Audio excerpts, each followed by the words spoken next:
આજે તો મામાને ઘરે ગયા અને રાતે જોયો ભાઈ લાઈવ સિંહો. જય શ્રી રામ, જય દ્વારકાધીશ. તો કેમ છો? મજામાં જ રહી ગયો અને સ્વાગત છે આપણા સરસ મજાના નાના એવડા બ્લોક વિડીયોમાં. ગાડીનો પોઈન્ટ ચાલુ કર્યો અને સીધા ગાડી લઈને નીકળી ગયા ગાંડી ગીરમાં જવા માટે. તો કન્ટિન્યુ.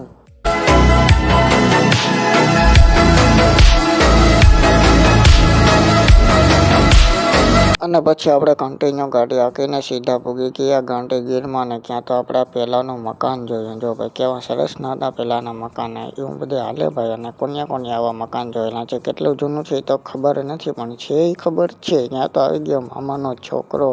અચ્છા ઠીક હે. અને સૌપ્રથમ પછી ભાઈ આડે રામ રામ કર્યા અને થોડીક વાતચીત કર્યા અને જાજી બધી વાર રામ રામ કરી લીધા. ત્યાં તો જમવાનું સરસ મજાનું તૈયાર થઈ ગયું, તો ચાલો જમી લઈએ. અને જમીને સીધા નીકળી ગયા મામાના ગામમાં રખડવા જવા માટે. કેમ કે મામાને આવ્યા હોય એટલે પછી રખડપટ્ટી કરવાની હોય. તો પછી રોડે ન મજા આવી હતી, ઓફરોડ કરવા આવી ગયા. અને આપણે તો ગમીને ઓફરોડ કરી લઈએ. ઓ ભાઈ, આપણે થાર બારની જરૂર ન પડે. કેમ બાકી હાલે ને આપણે જમખુડી ગાડી એક્ટિવા કંઈ ઘટે જ ને, આમ બગડાટી જ બોલાવવાની. અને આને કહેવાય કેનાલ. પછી કેનાલ આડી એવી હતી, આપણે સરસ મજાની કેનાલ જોઈ. હું બધી આમાં હાલે ભાઈ અટાણે.